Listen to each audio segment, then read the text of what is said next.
Hey, great to have you here. So back today with another horror movie review video, and this one is going to be covering Hellfest. This is a movie I think that came out in 2018. I've seen it once before, about a few years ago, and then rewatched it just recently, and overall felt a little bit mixed. I feel like it does some things right, does some things not so right, and we'll get into all of that. So gonna run through the plot a bit and give some pros and cons along the way. Gonna recap with those pros and cons, and then just give it overall score for the film as a whole. So as mentioned, I watched this one a couple years ago and I thought it was all right, but upon rewatch, I don't think I changed too much of my thoughts. But as far as the plot goes, we have an opening scene with a girl in a haunted house, and she is being terrorized. She gets lost from her friends, and it does a really good job of having a good Halloween vibe here. So you're having a haunted house. I will warn you, if you're like prone to seizures, I would give a major seizure warning. I'm surprised they didn't in this film, because especially at the beginning, there's a lot of flashing lights where she's going through a haunted house, as you would maybe expect in one of those situations. She ultimately gets stabbed and killed and then hung up with like other fake bodies. And that's kind of a prologue for the film, just giving a backdrop of this is the threat that we're going to be facing, and we don't really hear more on that character. It just kind of leads into then the film at that point. We have the film from there start off with a group of three girls. One girl is visiting her two friends, I guess her one friend, Natalie. I won't do too much names here because I feel like a lot of the characters are not too prominent, but we have Natalie, the main lead. She's hanging out with her friend Brooke, and then there's a third girl there. I think her name was like Bex or something like that, but they're all there. The third girl isn't really good friends with the main character, but the middle one, Brooke, is kind of just combining them to hang out together. And they got news of one of the guys got tickets to go to Hellfest, which is this traveling haunted house attraction that seems to be relatively prominent. So they're excited. They're about to go to that. And then there's just some backstory with them. They're not really great introductions to the characters overall. I feel like if I'm giving a con here, that's one of the things I would say. I feel like the character development early on, they were kind of annoying, and I'm not sure if they were going for that, but it felt like I wasn't fully invested in the survivability of really any of these characters from the onset. And then they go to the theme park, and we have them kind of paired off. So we have three girls with three guys. They each have their significant other, or the main character is kind of getting with the other guy, but they're kind of developing a romance throughout the film. Then you see the villain go through security. So we know that guy from the beginning is now at this theme park specifically. And they talk about things like the Deadlands, which is this part of the theme park where I feel like this has been something that's been talked about other places where you have to like sign waivers because the people running the theme park can touch you, they can interact with you, and you have to be mindful that that's a possibility when you go to this specific part of the park. So we're kind of setting that up as, oh, this is where we're going to be driving towards the end of the film. We have a scene with a girl getting attacked in a house, and she ran into the villain early on. They like bumped shoulders, so he just has it out for this girl. So we see her later on running into the theme park attraction that the main cast is in at the time. She's struggling, and she like falls to the ground and goes and hides away. I don't know why. It feels like when people are getting attacked, and I know the point of the movie is the answer, but if I was getting attacked or chased by somebody, I would go up to people. I would tell them, look, I know this is a theme park, a haunted attraction, but this is real, and he's coming after me. Like, she's playing into the, oh, he's coming for me, look out. Like, she doesn't give off the vibe of this is fake. So that's a mistake, I would say, about the girl getting chased. And I don't know why you wouldn't like flat cut say that. And then also hide with the group of people. She chooses to hide on her own. And then the villain comes in, and it's really the first time the main cast see him. He's just wearing this mask that we see him put on earlier on. So we have the main cast try to talk to him, and he's not responsive. He kind of has that Michael Myers, Jason Voorhees, just, I have a mask on, and I'm not going to be responding to you. I'm going to be slowly walking around and doing my killing pretty much at that point. So they're like taunting him, saying like, oh, what are you going to do? What are you looking at? And then eventually the main character girl says, oh, if you're going for the girl, just go get her. She's hiding behind that. So she kind of throws the girl hiding under the bus, not knowing what she's doing, obviously. He goes and finds her, grabs her. Most of the people walk away. She's the only one, the main character is the only one who stays and watches. And the guy's like holding the knife by her, and the main character's like, do it already, not knowing that this is real, obviously. So he stabs her, and she dies. And then you kind of see the main character be a little confused, like she's being a little creeped out. And she's like, I don't know if I feel good about that. Like, I think she's She doesn't necessarily think it was real, but she's definitely starting to be like, that was a bit aggressive. That was weird. Moving forward, they're going to like the arcade part of the theme park where they're playing carnival games. And the guy with their main character sucks at carnival games. He pretty much loses everything.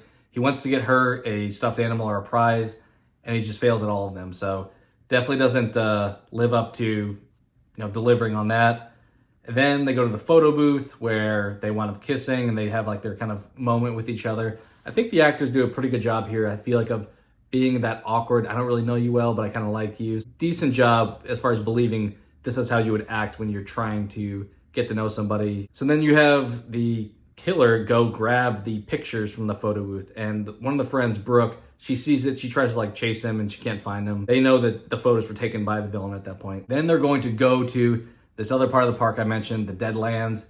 You have the guy, the main guy who's with our lead character. He goes back to look for a prize because he wants to win a prize for the main girl, Natalie. So he goes back for that. He tries to talk to the guy running the specific game, and the guy's like, no, I'm not going to give you something. I could get fired. So then he goes in the back and he finds these stuffed animals available. He like picks and chooses what he wants, and he runs to the villain. The villain's just standing there, and he's just like, what are you looking at, kind of thing. Winds up knocking him down. This part was a little bit of a stretch. I feel like the kid could have gotten up and ran or done something. He gets hit in the face, then he just is like crawling on the ground. It's like, dude, get up. I know you got kind of hit in the leg, but you can get up. And he really just crawls on the ground over to this thing where he's going to get malleted in the head. So this guy was setting up the kill as the victim of the kill. It felt like you wouldn't have, he just like crawls over and lays his head like right where the spot, and the villain gets the mallet, whacks him over the head and kills him. Kind of fun imagery there where we have it cut to the carnival game where you have like the mallet and you hit the bell and it goes up. And yeah, they were trying to make that kind of cool, but I felt like there's no way the guy would just like crawl over there and be like, yeah, you got me. Just hit me right here. Like it felt like he just gave up on life at that point. Then you have the villain steal his phone. So he's now texting the main character. So kind of a cool mechanic there where he can't talk, but he is doing communication in some fashion. So you have to take a ride to the other side of the park where the Deadlands are. The main group does that. I don't know why they would leave Natalie in her own cart. So there's a cart that you have to take of 2 each to get over there. I feel like one of the girls would have gone with Natalie, but they all pair off, and then Natalie's left with other guy at that point. She takes her own cart, and then you have the ride get stuck at one point. You have the villain, or perceivably the villain, in the room. He goes over to the cart, then we kind of cut to the end where the cart's coming out, and you see the guy just sitting on the cart with the girl freaking out. It seems that at this point you see other people in the same mask, so the mask that the bad guy's wearing is the same mask that a bunch of people have in the park. So he's a little bit incognito at this point, and they chalk it up to being like, oh, that was part of the ride. So presumably that was maybe some other guy. It wasn't the villain, who knows. But either way, you have them kind of continue going through the attractions at that point. They go through a few various ones. And then you have one of the guys who's like, he's partnered with the third girl. He gets stuck in the attraction, and you have the villain come up to him. I get what they're going for here, but he gets knocked down by the main bad guy. And then he gets a knife through the eye. So they're going for a kind of gory visual there. You see the knife go into the guy's eye, and then he dies. I don't know why he would have just let that happen. The guy's on the ground, and the villain's he has the knife in the left hand or whatever, and he has the guy's arm down with his right arm. What is, like, the kid on the ground, what are you doing with your right arm? It's just like sitting back. It's like, why can't you do something with it? So once again, it kind of feels like the male characters here aren't retaliating. They're just kind of accepting their fate when there's plenty of opportunities for them to respond. But he dies there. Nice visual with the eye. It's definitely a little grotesque if you're alarmed by that at all. So keep that in mind, I would say. You have the friends in the bathroom together, Natalie and Brooke, and they're like talking about going to Spain together. Their conversation just goes off on a tangent that's not really relevant to the movie. Brooke leaves Natalie in the bathroom by herself. When she's like drying her hair in the hairdryer, you see the guy just staring at her, and she doesn't recognize him or just see him being there. Weirder part, I feel like, was that Brooke didn't see him go in the bathroom and like say something, because she chased this guy earlier for having the photos, and she just left the bathroom. So you're saying the killer got in the bathroom without her noticing? Natalie goes into a stall. She's like texting with who she perceives as the guy she's interested in, and she hears a text noise, and she's just like, oh, that's kind of weird timing, but moves on. And then she gets up to leave and then does it again.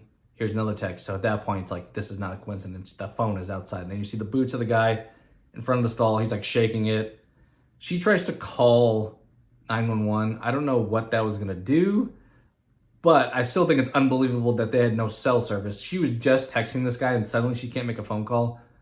It feels like it wouldn't have been helpful. I don't even know why you would even have that in part of the movie, because calling the cops isn't going to help you in that instance where you need help right now.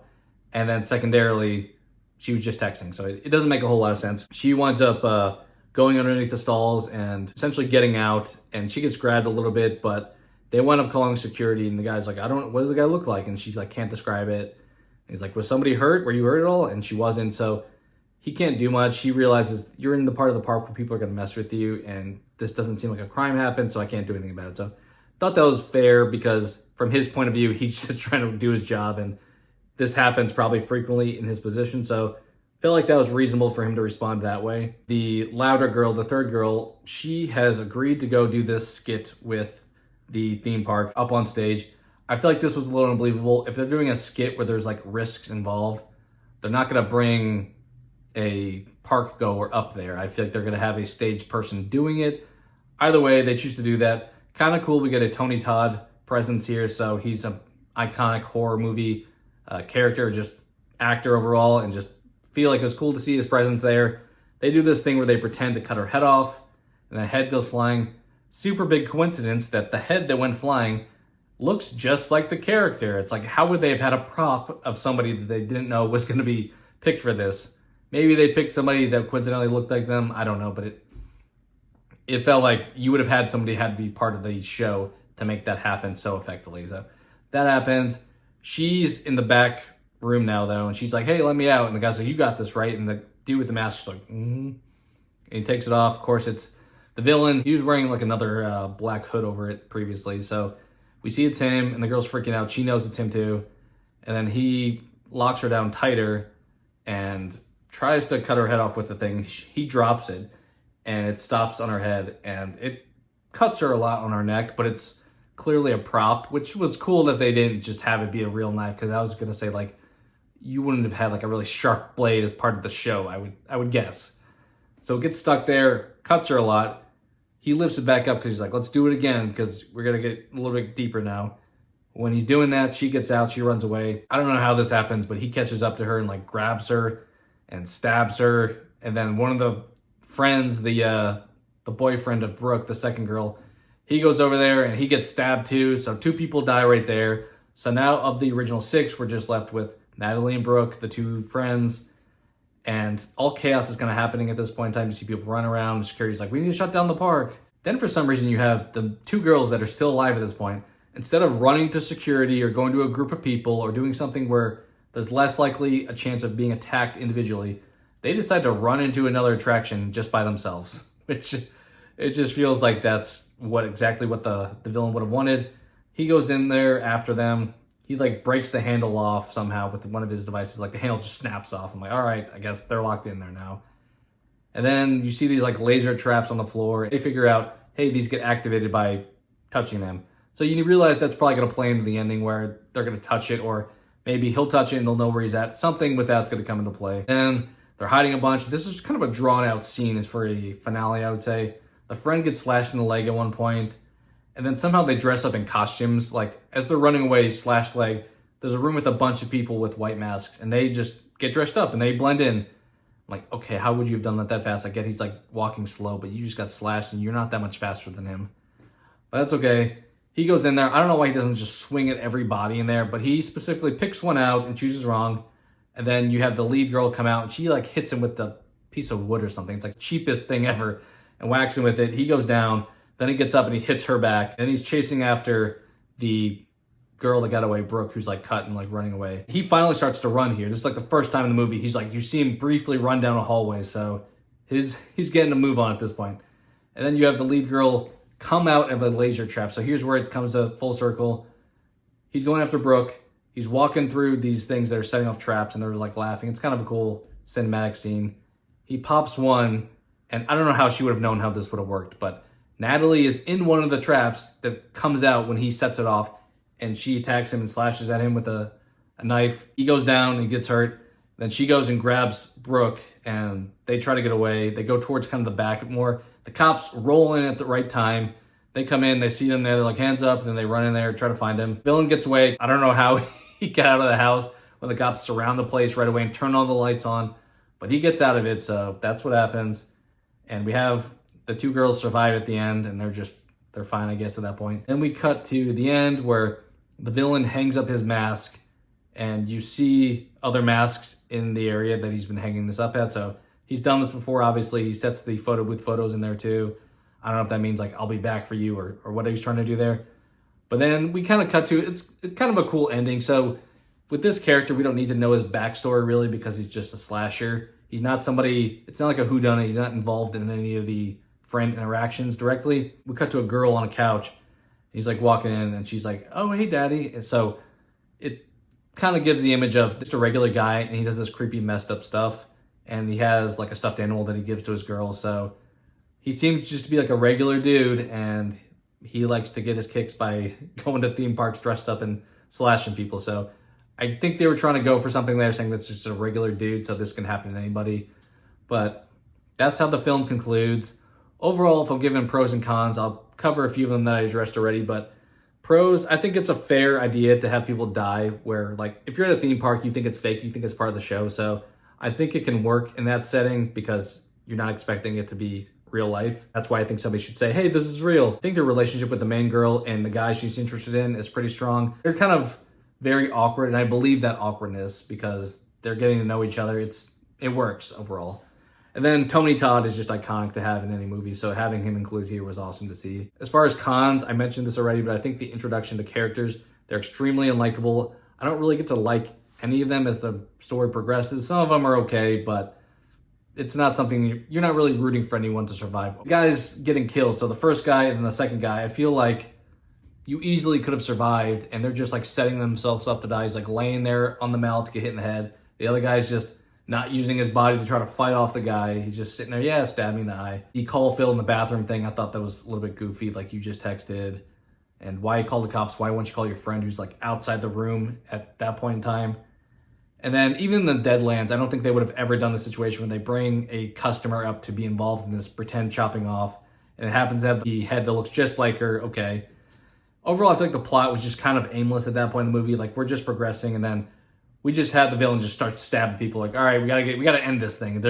We were trying to go somewhere, but we're just at this point where we don't really have a plan for the ending. So he just starts like stabbing people, and then we escalate to the final haunted house. I feel like that final haunted house was a little bit drawn out. They also, after he stabs the people, he's just like walking. He's the only one walking slowly. Everyone else is like running in a panic. The cops don't find him. Security is not like, hey, that's the guy who just stabbed two people. I don't know how the security wouldn't have caught on to that because it was right outside where the main event that they just had was. They instead grabbed some other guy who happens to be walking the same pace, and he's wearing red shoes, so we know it's not him. That's really like the only point of showing the shoes is to tell us as the audience they got the wrong guy. The killer not running, okay. I mean, I guess you want to do like the big horror creepy guy, like, but it's not effective to be just like stoically walking. I don't know how he gets everywhere so fast. If that's all he's doing, trying to be like the whole Myers Jason thing, but I don't think it works super well here. At the end, this is kind of a nitpick situation, but the end they say, like over the top when we're seeing the killer, it's like 4 fatalities at this event. 5 people died. Unless I totally missed something, the movie misspeaks as far as how many people died, because 4 of the friends died, the 3 guys and the 1 girl died. But also the girl at the beginning who's in the haunted house, who they think this is a fake charade, gets stabbed and dies too. So technically 5 people died. I don't know why they said only 4 died, but that's overly a nitpick, I would say. But it feels like they should be aware of how many people die in the movie. And then, as mentioned, the final haunted house kind of drags on. It just feels like we're trying to build suspense, and it never really amounts to much with it. So overall, I thought it was an okay film. Would I recommend you watch it? Probably not, which is a bummer because I do like the Halloween vibe to it. I feel like it gives that haunted house Halloween like aesthetic that gets you in the season mood, I would say. But it's not a really great film. I feel like the acting is okay. And the only strong part is the relationship that they're trying to build is believable. But they're not characters I really want to see thrive. And it's kind of just a, hey, we're just going to a theme park and we're going to have some people die. There's not really a big point to the movie. So not one I would overly recommend. If you want to watch it on streaming, I would say, okay, maybe give it a watch if you haven't seen it before. But Once you see it once, I don't think it's necessarily worth a rewatch. I'm kind of torn on score for this one. I would say it's probably a below average film, but I'm balancing between 3 and 4. I think for today, for the sake of this, I'm going to say 3 out of 10 for this one, just because it's not something that I feel like there's a lot of strong points that I think I need to watch this every year or anything like that. There's not anything that really sticks out as far as this is a big impact thing, a reason to watch this because this specific scene or anything like that. I just feel like Tony Todd's in it. That's cool to see, but you can watch him in other movies too. So not the strongest film. Would love to see your guys' thoughts there. I know some people are a little bit mixed on it. I don't think it has the greatest reviews, but I've seen some people say they really like it. So would love to see your thoughts down below. If you like Hellfest or your thoughts on the movie as a whole. I don't know if they were trying to set up a sequel because you have him having other masks and things like that. It may not have been as successful. I'm not sure exactly. Just would love to see your thoughts down below. Did you like the film? Is it something that you don't like? We'd love to see any feedback with that. So appreciate you guys so much for watching and hope to talk to you again soon.